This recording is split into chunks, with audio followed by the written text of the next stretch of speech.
Uyghurs are the people who live in the Tarim Basin, round the Great Taklamakan Desert, in all those oasis towns, and they've been there for thousands of years. Their ancestry is difficult to describe. Some of them come from the Caucasus, some of them from northwest, what is now northwest frontier area. The name Uyghur is relatively recent in the sense that it was applied to these people, the sedentary farming people of the oases. It was applied to them in the 1920s, I think, first.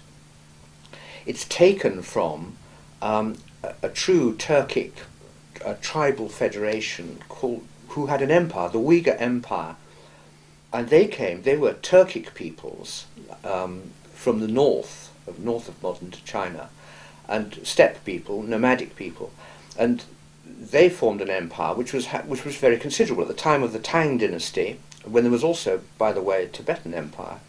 So you had quite a substantial Uyghur force in that region of what is now China. But the name, as I say, although the oasis people are Turkic, they speak a Turkic language, and they are Muslims in common with a lot of Central Asia who were Islamicized through about 13 or 1400 AD. The Uyghurs, even at first sight, it's obvious they're not Chinese. People talk about Han Chinese. Well, the Han Chinese are themselves a composite of lots of different peoples, but these people, the Uyghurs, are quite different. They're related to the Mongols, and some of them have a sort of Mongoloid characteristics, facial characteristics. But for the most part, and the further west you go in Xinjiang, where they live, the more aquiline, dark, bearded, slim, tall, quite different, in other words, from the standard Chinese type.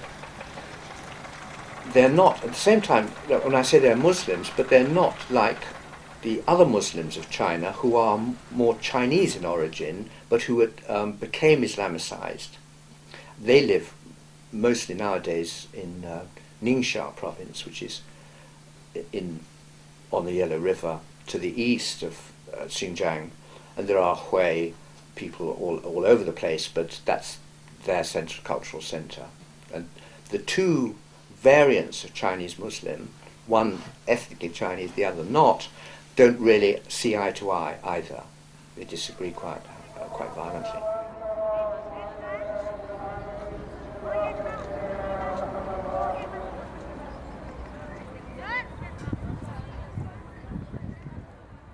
My impression, and I think most people would agree with this, that Islam in Xinjiang among the Uyghurs is much more cultural than it is devotional. They're not strict, although there are, in Kashgar you will see women wearing the full veil, the brown veil covering the whole head. But that's the only place you'll see it. For the most part, they're pretty lackadaisical. The men like to drink, and at the same time, it's true that nowadays I think possibly more are going to the mosque than used to do, and it may have something to do with the fact that the Han Chinese are watching them so closely. I see attendance at the big Friday mosque prayers attendance as a sign of, as a kind of cultural marker. People are trying to differentiate themselves. That's not to say that there aren't religious devotees, enthusiasts as well, but as I say, I think people go to the mosque partly to make a point, rather as Roman Catholics in Poland used to go to church during the communist government. The imams are closely controlled, as the Orthodox priesthood was in Soviet Russia. So go to the mosque, you're not alone with Allah, but there will be sometimes cameras. The imam himself will have been vetted. He will be required to make patriotic sermons about the cooperation with the Chinese and with the authorities and so on. So mosque attendance, as I say, is not a refuge from everyday life. It's, as I say, I think something of a statement of identity. OK， 打得好，太棒了，好枪法，好枪手。 Since the so-called war on terrorism, since 9/11 and the rest of it, the Chinese government has stamped the Uyghurs with this, they've tarred them with this brush of terrorism, almost without differentiation. So there may be, as I say, some zealots, there may be some influence from across the border, from Pakistan, from Afghanistan, from Kazakhstan, but I think it's right to say that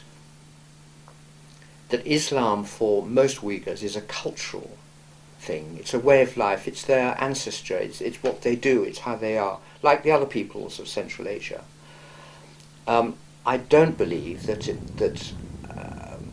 it's the reason for trouble in that region. I think the reason for their dislike of the Han Chinese is much easier to find. It's that they're not treated like citizens of China. They're treated as second-class citizens, and racial discrimination and in all walks of life is the main reason for their anger, and the main reason for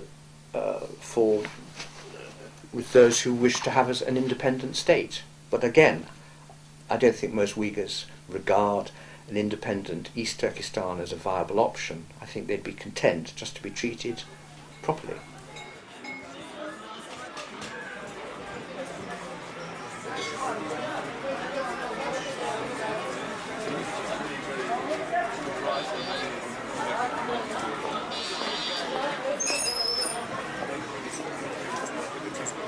Yeah. Because if the tea is good, we can sell the tea on the side. And then we'll come back here and find the tea. It's a very conservative society, and women occupy that domestic, subservient role.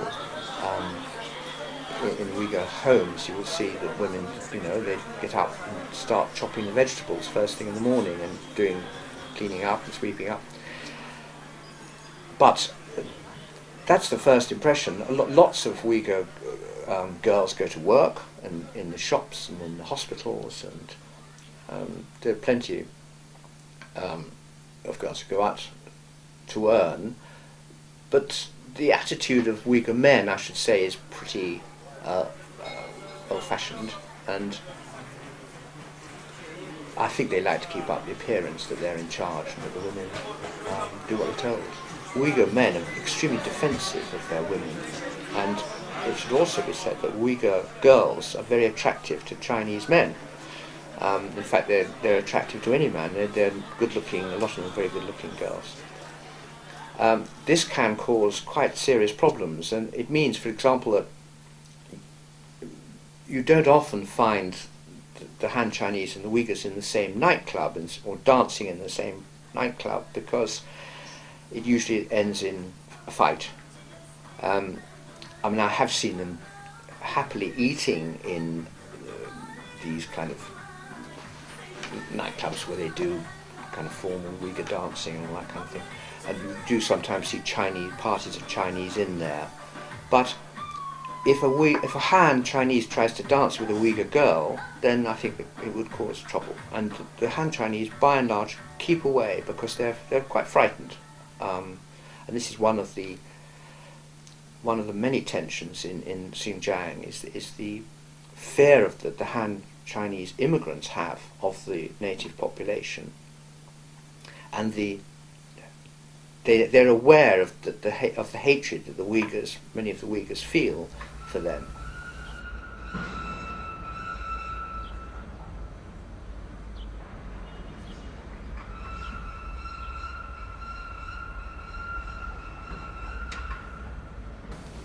What the Chinese Communist Party did was to follow the example set by Lenin and the Soviet Union, which was to categorize the different minority nationalities, as they call them, and give them names and define them in a kind of way that they were never defined before. So going back to the other point, Uyghurs became defined in a way which they'd never known before. And incidentally, it's worth saying that some people think that the identification of these oasis farmers as Uyghurs has given them a sense of national unity which they never had before.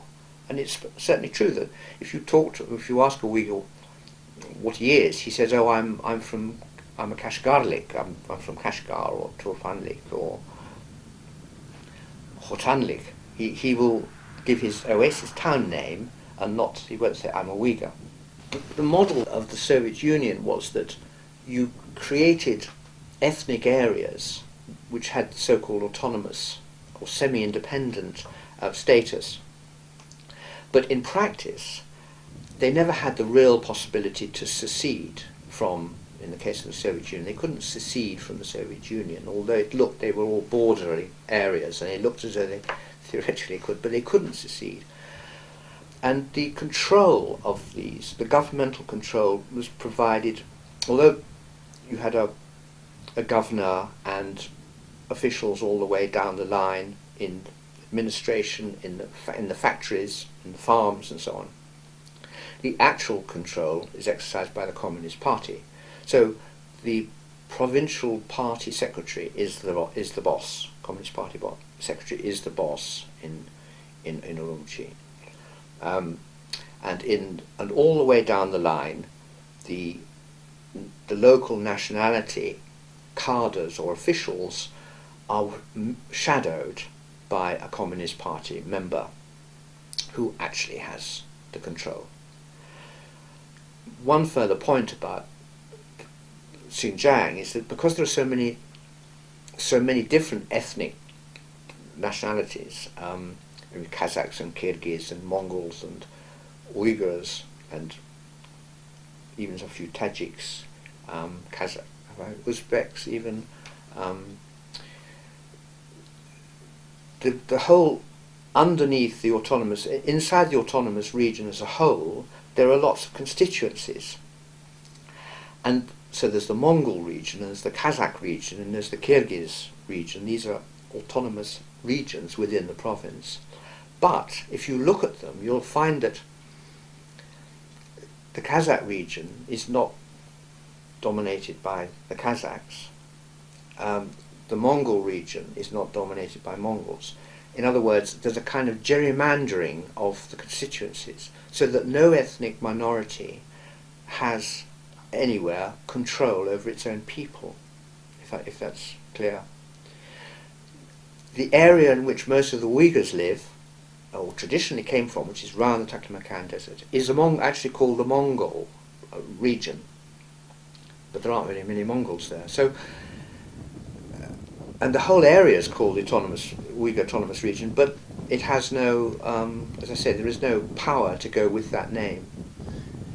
The reason it remains this system is simply because nobody's thought of changing it, and it was set up originally because Mao Zedong, rather like Lenin, had, before taking power, had promised the minority nationalities, as they're called, that they would have independence under socialism. When he got into power in 1949, he went back on that, and that's been attested. There's actually evidence for that reversal of policy. So they were promised freedom, and but still the government went ahead with this kind of system that looked as though it would deliver some form of autonomy. But very quickly it became clear that the Mao Zedong was not going to give anybody autonomy, especially because in this region of China, which is strategically very sensitive, first because of the Soviet Union, and when China and the Soviet Union fell out in the late 50s, it became a very dodgy area for the Chinese, and now it's dodgy again, even though the Soviet Union has gone, because it's surrounded by independent Central Asian states, some of whom contain militant jihadi Muslims.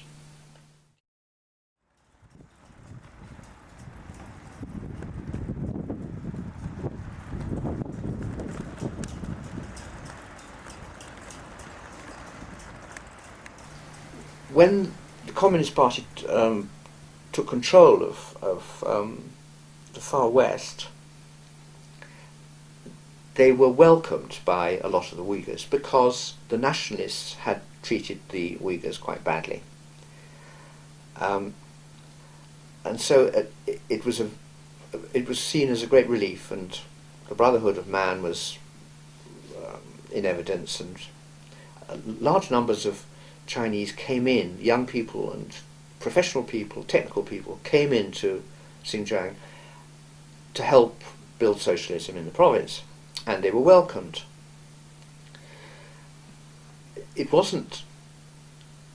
then, of course, when the dismantling of Uyghur society began, the collectivization, and of the Kazakhs and the other people, when the dismantling of society began, and the people realized what was happening, of course, the mood became sour. And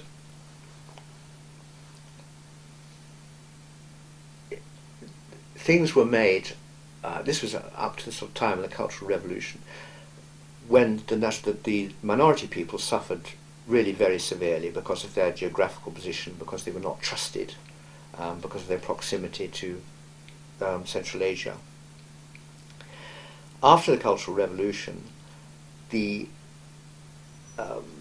expropriation which the local people had suffered and the harassment was made even worse by an enormous influx of Han Chinese. First of all, they were settled deliberately in large numbers. It's something that the Chinese, the emperors had wanted to do, considered doing 200 or 300 years before, but had never succeeded in doing. Now it was done for real, and huge numbers were brought in. After the collapse of the elimination of the internal movements, controls over the internal movement of population, lots of migrants came in, voluntary migrants came in as well, and in the last decade, they were coming in at such a rate that today there are probably more Han Chinese in Xinjiang than there are. They're probably the majority in the province.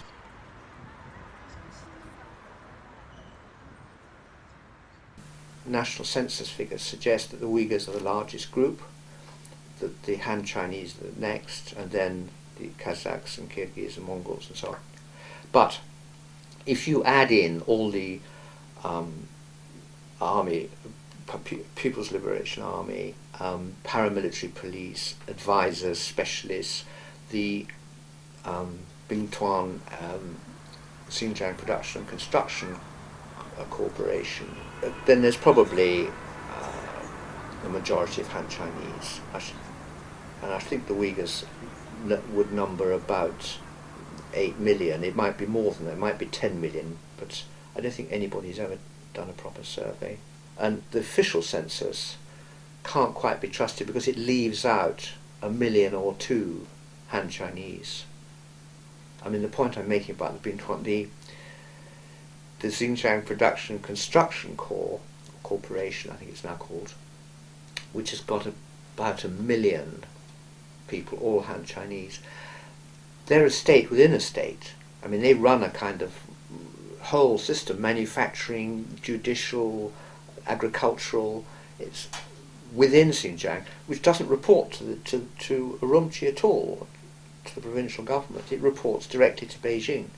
So they don't count as residents.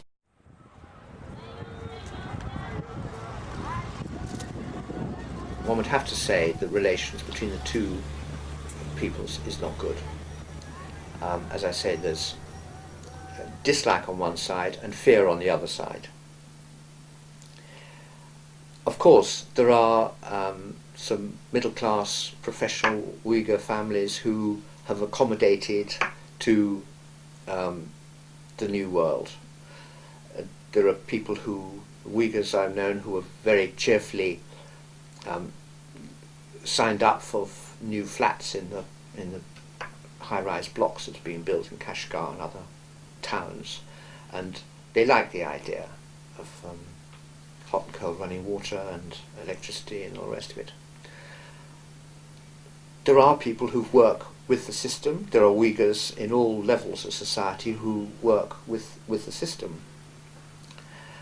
But I have to say that they are pretty unpopular with the majority. That the Uyghurs in general, the middle class is probably, as I say, accommodate. But and out in the country where the peasant farmers are, who are all Uyghur, they have no choice but to accommodate. They carry on as peasant farmers will anywhere in the world. They kind of ignore what's going on above them and just get on with life. The real problem comes with the urbanization, people coming into the cities, and the young Uyghurs who find that they are not employed, they're not given jobs. There are large numbers of young unemployed, and there are problems with drink and drugs and prostitution, and it's at this level of society where the big problems are building up. And it's at this level that the Chinese really are, one has to say, creating a rod for their own backs. The thing that they fear most, fanaticism, whether it's religious or nationalist or separatist, whatever you want to call it, extremism is precisely what's going to happen if they don't solve the social problem, which they have created. And they've created the social problem by giving preference. From what I learned in my travels there, always giving preference to Han Chinese. So whether it's a matter of promotion inside a company or whether it's a new job in a company, the Han Chinese will always get preference. Even on the building sites, for the great economic development program that's going on, and this enormous building program which has been going on, even on building sites, the Han authorities will bring in contract labour from inner China, Gansu or Sichuan or some other province like that. Huge numbers of labourers are brought in to do the work, while the Uyghurs stand beside, just unemployed, staring at it. And I was quite struck in the place I stayed in the edge of Kashgar, Uyghur area, to see some Uyghur boys with a van used to come every night to the huge building site which had been cleared on the edge of the town to put up new flats. They used to come at night and steal bits of blocks, breeze blocks and sand and whatever they could lay their hands on, drive away with it. But in the daytime there wasn't a single Uyghur visible on that building site. And this is the kind of thing which, avoidable kinds of things, which the Chinese authorities just don't seem to understand. Or if they do understand, it only means that they are deliberately marginalizing these people, the Uyghur people, who are Chinese citizens. Even if they don't feel themselves to be, they are Chinese citizens.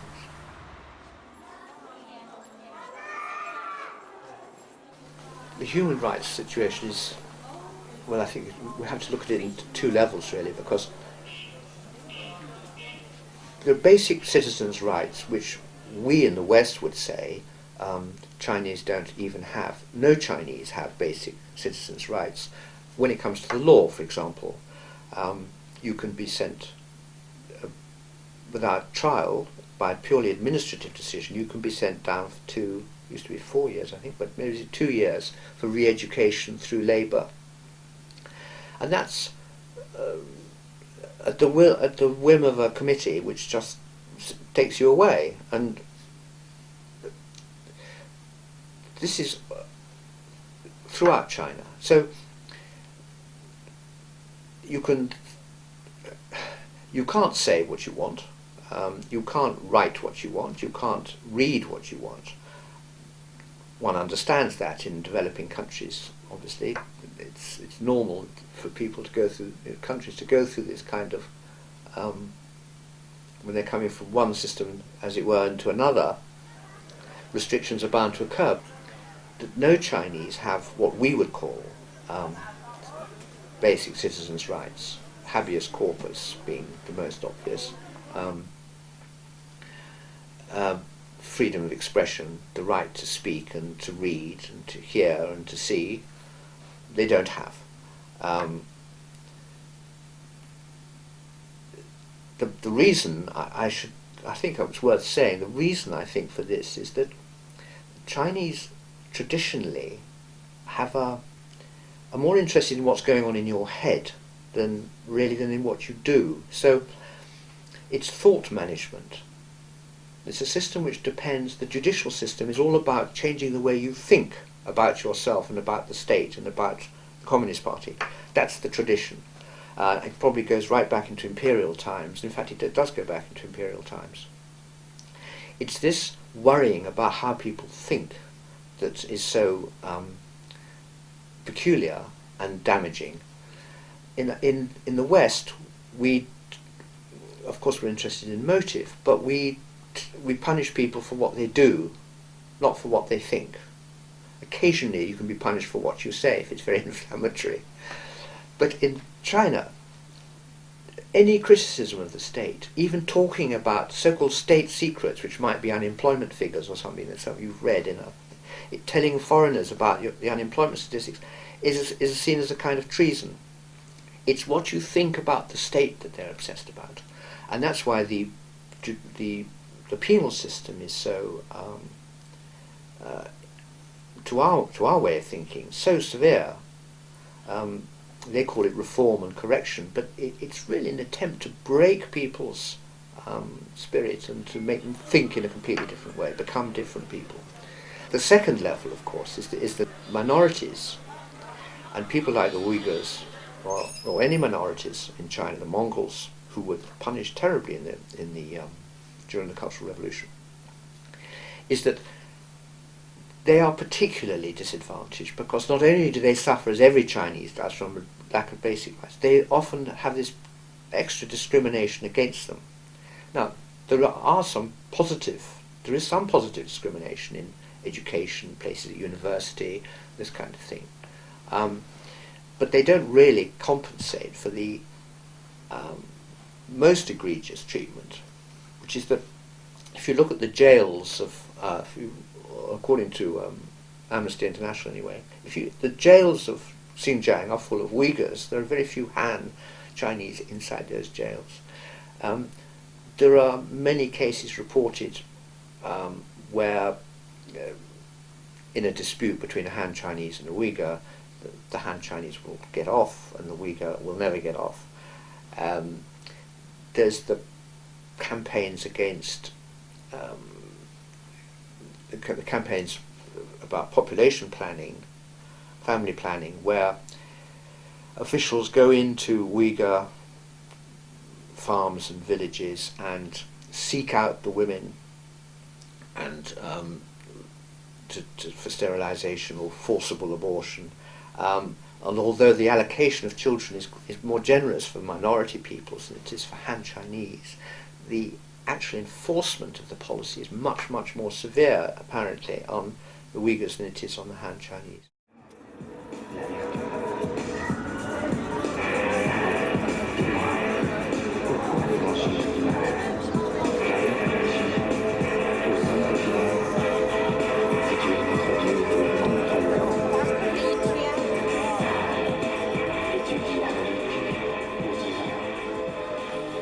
The sinification or sinicization of Xinjiang is quite apparent, and you go to any town of any size and you'll see that there's a Chinese built centre with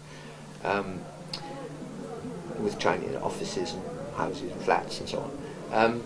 And the old Uyghur centre is been left to one side, so you've got almost like, in many places, two cities where there was only one before. And the physical changes in Xinjiang are colossal. Urumqi itself, which is never, by the way, not really a Uyghur city at all, it's up in the northern half of the province, and Manchu Foundation. I mean, a few years ago, well, only 50 years ago, it was described as a place where camels would drown in the streets. And when I first went to Urumqi, it was still a low-rise 1930s sort of city, with one or two high-rises had gone up. I think there was a Four Seasons hotel with a restaurant on the top and that kind of thing, but not much. And then 10 years later, within 10 years, it was a forest of skyscrapers. The skyline completely altered. Very remarkable. Whether all these buildings are productive is another question, of course. But the physical transformation of Xinjiang is quite extraordinary, and the government is trying to make the West as economically progressive as the Eastern Seaboard. It's a deliberate policy to try and even up the two sides, the interior, the poor interior, with the much richer coastal part of China. The problem, of course, is that this development in the far west, which looks good, as I say, it's not quite clear how profitable it is, how sensible it is even, but the physical development of the West, the economic development of the West, is not going into the pockets of the native people. The very people who are supposed to be benefiting from it are not. And the people who are benefiting from it mostly are the incomers, the Han Chinese immigrants.